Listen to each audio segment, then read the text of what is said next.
മരിക്കാതെ മരിച്ച വീടകം. അന്നു മുതൽ ഉമ്മ തളർന്നു കിടപ്പിലാണ്. 20 കൊല്ലം പോറ്റി വളർത്തിയ മകൾ ഇന്നലെ വഴിയോരത്ത് കണ്ടവനോടൊപ്പം ഒളിച്ചോടിയിട്ട് ദിവസങ്ങളായി. കോടതി വരാന്തയിൽ വെച്ച് പൊന്നുമോളെ എന്ന് ഉമ്മ നിലവിളിച്ചിട്ടും എനിക്ക് അവനെ വേണ്ടൂ എന്നു പറഞ്ഞ് തന്നെ ചവിട്ടി അരച്ച് ഇറങ്ങിപ്പോകുമ്പോൾ ഏതൊരു മാതൃഹൃദയമാണ് പിടക്കാതിരിക്കുക. മുഖത്തടിയേറ്റ പോലെ നെഞ്ചു പൊട്ടിക്കൊണ്ട് അവശയായ ആ ഉമ്മയെ ബന്ധുക്കളാണ് താങ്ങിപ്പിടിച്ചു വീട്ടിലെത്തിച്ചത്. ഭക്ഷണം കഴിച്ചിട്ട് നാളേറെയായി. വീട്ടിൽ ആകെ ഒരു മ്ലാനത, ശോകമുഖമായ അന്തരീക്ഷം, മരണവീടുപോലെ ഒരു നിശബ്ദത. ആശ്വസിപ്പിക്കാൻ പലരും വരുന്നുണ്ടെങ്കിലും എന്തു പറഞ്ഞിട്ട് സമാധാനിപ്പിക്കാനാണ്?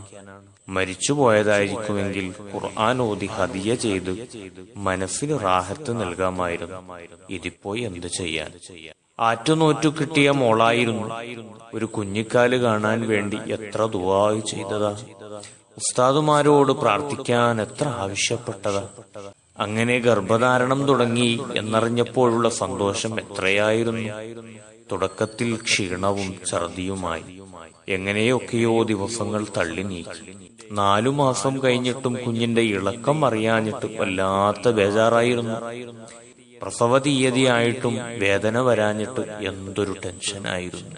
2 ദിവസം അതിന്റെ പേരിൽ ആശുപത്രിയിൽ കഴിച്ചുകൂട്ടിയ രംഗങ്ങൾ.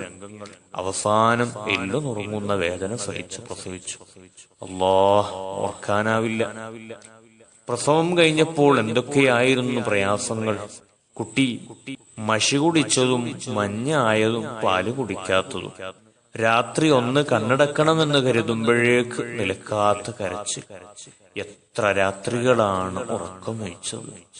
5-6 വയസ്സുവരെ കാഷ്ടവും മൂത്രവും ആ ഉമ്മ തന്നെയാണ് സ്വന്തം കൈകൊണ്ട് വൃത്തിയാക്കി കൊടുത്തത്. ഉടുത്ത വസ്ത്രവും വിരിച്ച പാഴയും മോളുടെ ക്ലോസറ്റായിരുന്നു. ഒരു ദിവസം തന്നെ എത്ര വസ്ത്രമാണ് മാറ്റി മാറ്റി ധരിക്കേണ്ടി വന്നത്. എത്ര തവണയാണ് അലക്കേണ്ടി വന്നത്. കുളിച്ചുരങ്ങി പുതിയ ഡ്രസ്സ് ധരിച്ചപ്പോഴേക്ക് വീണ്ടും അതിൽ മൂത്രിച്ചു. പക്ഷേ അപ്പോഴൊന്നും ആ ഉമ്മ ദേഷ്യം പിടിച്ചില്ല. എല്ലാം സഹിച്ചു. കുഞ്ഞിനെ വാരിയെടുത്ത് മാറോടണച്ചു പിടിച്ച് കവിളത്ത് മുത്തം കൊടുക്കുകയായിരുന്നു. സ്കൂളിൽ പറഞ്ഞേക്കുന്ന ആദ്യ ദിവസത്തെ സന്തോഷത്തിന് അതിരില്ലായിരുന്നു. ഓരോ ദിവസവും രാവിലെ 5 മണിക്ക് എഴുന്നേൽക്കും. 7 മണിയാവുമ്പോഴേക്ക് ഭക്ഷണം ഉണ്ടാക്കണം.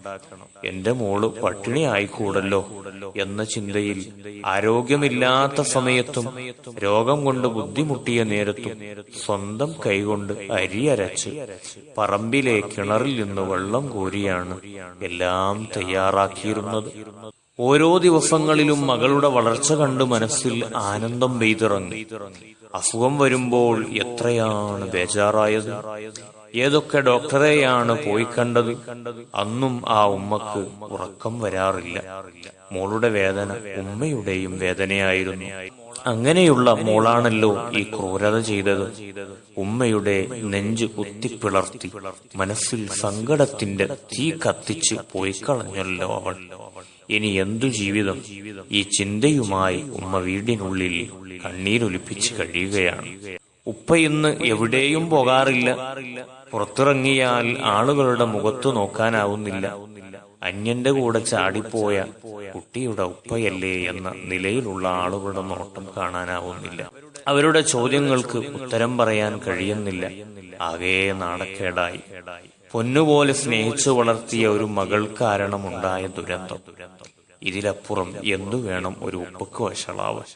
മകൾ ഡോക്ടറായി കാണാനുള്ള പൂതി കൊണ്ടായിരുന്നു ബാംഗ്ലൂരിൽ കൊണ്ടാക്കിയത്. മാത്രമല്ല അഭിമാനവും കൂടിയാണല്ലോ. പക്ഷേ അപമാനം പേറേണ്ടി വന്ന ദുർഭാഗ്യവാനായ വാപ്പ ആയിപ്പോയല്ലോ. ആരോട് പറയാൻ? ഭാര്യ ഗർഭിണിയായതു മുതൽ വല്ലാത്ത പ്രതീക്ഷയിലായിരുന്നു അയാൾക്ക്.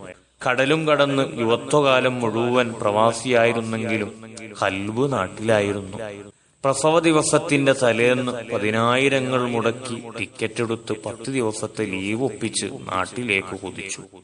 തന്റെ പൊന്നു കുഞ്ഞിനെ കാണണമെന്ന ആശയാൽ പ്രസവിക്കുന്ന വേദനയേക്കാൾ ടെൻഷനും ബേജാറും ഉള്ളിൽ ഒതുക്കിപ്പിടിച്ച് ലേബർ റൂമിന്റെ പുറത്ത് അദ്ദേഹം കാത്തിരിക്കുന്നുണ്ടായിരുന്നു. പ്രസവിച്ചു എന്നറിഞ്ഞപ്പോൾ അതിരില്ലാത്ത ആമോദം. നേർച്ചകളും സംഭാവനകളും നൽകിയുള്ള കാത്തിരിപ്പിന് വിരാമം. അറബിയുടെ ആട്ടും തുപ്പും കേട്ടു മടുത്തിട്ടും ചൂടും തണുപ്പും സഹിച്ച് ഉണക്ക റൊട്ടിയും കഴിച്ച് പ്രവാസ ജീവിതം നയിച്ച ബാപ്പ ആവശ്യം പറയുമ്പോഴേക്ക് അയച്ചു കൊടുക്കുന്ന പണം ചുട്ടുപൊള്ളുന്ന ഉച്ചവേലിനോട് പോരാടി കിട്ടുന്നതാണെന്ന് മകൾ അറിഞ്ഞിരുന്നില്ല. പ്രിയതമയോടും മക്കളോടും ഒന്നിച്ച് ജീവിക്കാൻ ആഗ്രഹമില്ലാഞ്ഞിട്ടല്ല, മറിച്ച് പൊന്നുമോളെ കെട്ടിച്ചയക്കുക എന്ന ജീവിതത്തിലെ ഏറ്റവും സന്തോഷമുള്ള ദിനത്തിനു വേണ്ടി ഒരുങ്ങണമല്ലോ. മാതാപിതാക്കളുടെ ജീവിതത്തിലെ അനർഘ നിമിഷമാണല്ലോ മകളുടെ വിവാഹദിനം. മാരന്റെ കയ്യും പിടിച്ച് മകൾ വരുന്നത് കാണുമ്പോൾ മനം കുളിർക്കാത്ത പിതാക്കളുണ്ടോ? പക്ഷേ മുഴുവൻ അധ്വാനവും വിഫലമായി. വീട്ടിൽ മെലിഞ്ഞൊട്ടിയ ശരീരവുമായി ഒരു റൂമിൽ ഉപ്പയും ദുഃഖം കടിച്ചിറക്കുകയാണ്. എന്തെങ്കിലും വെള്ളവും മറ്റും കഴിച്ച് സമയങ്ങൾ അങ്ങനെ നീങ്ങും. സ്വപ്നങ്ങളും മോഹങ്ങളും തകർന്ന് തരിപ്പണമാക്കി അവൾ കളഞ്ഞു കളഞ്ഞല്ലോ റബ്ബേ. ആങ്ങളമാരും അമ്മാവന്മാരും ഇപ്പോൾ അധികമൊന്നും ജനങ്ങളുടെ മുന്നിൽ നിൽക്കാറില്ല. അങ്ങാടിയിൽ അത്യാവശ്യത്തിനു പോയാൽ തന്നെ വേഗം വീട്ടിലേക്ക് തിരിക്കും. എന്തിനു വെറുതെ അപമാനിതനായി അവരുടെ മുന്നിൽ നിൽക്കണം? പറയുന്നതൊക്കെ വാങ്ങിക്കൊടുത്ത് വാത്സല്യത്തോടെ പെരുമാറിയ പെങ്ങൾ തിരിച്ചു നൽകിയ ഈ അപമാനമാണല്ലോ നാഥാ. മകൾ കാമുകന്റെ കൂടെ സെൽഫി എടുക്കുന്ന തിരക്കിലാണ്. ഉമ്മയും ഉപ്പയും കണ്ണീരിൽ മുങ്ങിക്കുളിർക്കുകയാണെന്ന് അവൾക്കറിയാം.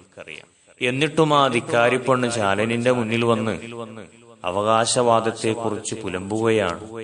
യൂട്യൂബിൽ തോന്നിവാസം അപ്ലോഡ് ചെയ്യുകയാണ്. നിയമം കൂടെയുണ്ടെന്ന ഹുങ്കിലാണ്. പക്ഷേ കാലം കാത്തുവെച്ചൊരു നീതി അവളെ തേടി വരും. മാതാപിതാക്കളെ ധിക്കരിച്ച് അവരെ കണ്ണീര് കുടിപ്പിച്ചവർക്ക് ശിക്ഷ ഈ ലോകത്തു നിന്ന് തന്നെ കിട്ടാതെ മരണത്തിന് മാലാക വരില്ലെന്ന് തീർച്ചയാണല്ലോ. ഉപയോഗം കഴിഞ്ഞാൽ എടുത്തറിയപ്പെടുന്ന കറിവേപ്പില പോലെയാണ് ഞാനെന്ന് തിരിച്ചറിയാൻ സമയമെടുക്കും. അപ്പോഴേക്കും വണ്ടി സ്റ്റേഷൻ വിട്ടിരിക്കും. അവസാനം ഒരു കയറിൽ ആ ആയുസ് അവസാനിക്കും. അങ്ങവിടെ ചാനലുകാരും ബുദ്ധിയില്ലാത്ത ബുദ്ധിരാക്ഷസന്മാരും സംസ്കാരമില്ലാത്ത നായകരും ആഘോഷത്തിലാണ്. ഇഷ്ടം പ്രവർത്തിക്കാനുള്ള സ്ത്രീ സ്വാതന്ത്ര്യത്തെക്കുറിച്ച് നാക്കിട്ടടിക്കുകയാണ്.